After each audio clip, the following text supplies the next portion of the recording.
Hoje eu vou comentar sobre o livro Os Vulneráveis, da escritora americana Sigrid Nunez. Acho que é assim que pronuncia.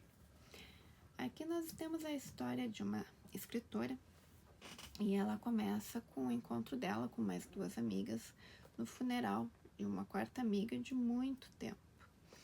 Elas conversam, relembram coisas, começam a comentar sobre os planos futuros para os próximos dias. E após o funeral, cada uma, volta para sua casa. Só que aí os planos são interrompidos, porque, como aconteceu conosco, começa a pandemia de Covid, E a escritora que mora em Nova York, de repente vê várias pessoas indo para outros lugares, esvazia a cidade, e ela, que é sozinha, se vê com muita pouca gente ao redor. Uma das amigas aproveita que ela tá por ali e pede um favor para ela, que é cuidar de um papagaio de uma amiga que saiu de Nova York. A amiga tá grávida e se juntou com a família. E se ela pode, ir no apartamento dessa amiga e cuidar deste papagaio. Com isso, acaba surgindo, essa mesma amiga pede, tem uma enfermeira, amiga minha, precisa do hospital, ela poderia ficar no teu apartamento, e fica no apartamento dessa do papagaio. Ela aceita. O apartamento dessa mulher do papagaio é enorme, e ela começa a conviver dentro dessa casa. Só que logo chega um rapaz, que também é tudo amigo do amigo. E o rapaz, esse é o que eu chamo de tipo neném, assim. Ele não estuda, não trabalha, mas os pais são ricos, então o cartão de crédito do papai paga tudo. E aí eles começam a dividir o espaço e o papagaio, e ela não se sente confortável com isso. E aí começa, o livro começa é o conflito dela com alguém. Ela é mais velha, com alguém da geração Z, situações que aconteceram, nas ruas com ela durante a pandemia, nas ruas de Nova York, os sentimentos que despertou, porque tu tem a solidão, tu tem o distanciamento. Então o livro acaba sendo uma mistura de história e às vezes parece meio crônica, porque ele também tem várias referências. Como ela é escritora, tem várias referências bibliográficas, ela cita livros, cita autores, e vai nesse desenrolar, tem tanto esses pensamentos dela como o relacionamento com o rapaz, que ela põe um apelido que eu me esqueci, mas ela chama ele Ervilhaca, achei que eu chamava ele de Neném e ela chama ele o tempo todo de Ervilhaca. Ele é um livro curtinho, tá?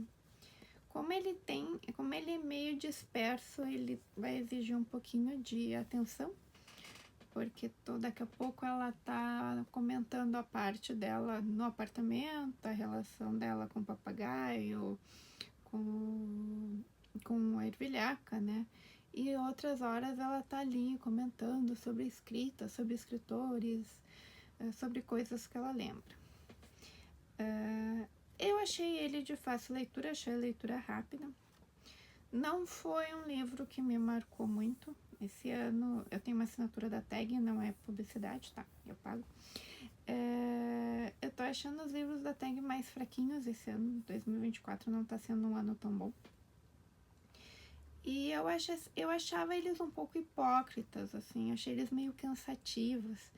Porque por um lado tinha todo um discurso, o meio ambiente, a importância, a vida, e por outro lado tinha uma hipocrisia, Tipo, por exemplo, ela disse meio que se adonar de um apartamento que não é dela, ela não gostava de dividir o apartamento com um rapaz. Só que o apartamento não era dela, ela também estava ocupando um espaço ali, o apartamento era enorme. Então, dividir entre duas pessoas não era problema. Ele mesmo, todo aquele discurso, mas vive com o dinheiro do pai, Às vezes estuda, às vezes não estuda, às vezes trabalha, às vezes não trabalha. Então, não foram perfis de personagens assim que me cativaram. Então não. O personagem mais interessante pra mim foi o papagaio, sabe? Realmente. Mas, que nem eu comento, e apesar de eu não ter gostado muito, vai que você gosta, né? Porque como ele tem muitas referências, ele desperta, assim, e isso acontece, ele desperta a memória do que aconteceu em 2020. É uma coisa, embora seja uma coisa meio bem difícil de esquecer, acho que a gente vai ter isso na memória durante muitos anos. Mas ele aquele, por exemplo, aqui em Porto Alegre, para mim, no Rio Grande do Sul, foi o dia 17 de março que tudo fechou, né? Lá em Nova York foi antes. Então é impossível ele não te remeter aos acontecimentos, ao que mudou, porque sim, mudou muita coisa, né, para cada um. É muito difícil alguém ter passado pelos 2 piores anos da pandemia sem não ter tido alguma mudança que seja, né, seja de relacionamento, seja de trabalho, seja de como ver a vida. Então, nesse ponto, ele pode mexer com o leitor, mexeu comigo. Então fica a dica, né? Apesar de não ter sido um dos meus livros favoritos, como eu digo, ele sempre pode ser o livro favorito de alguém. Ficando a dica para quem se interessar.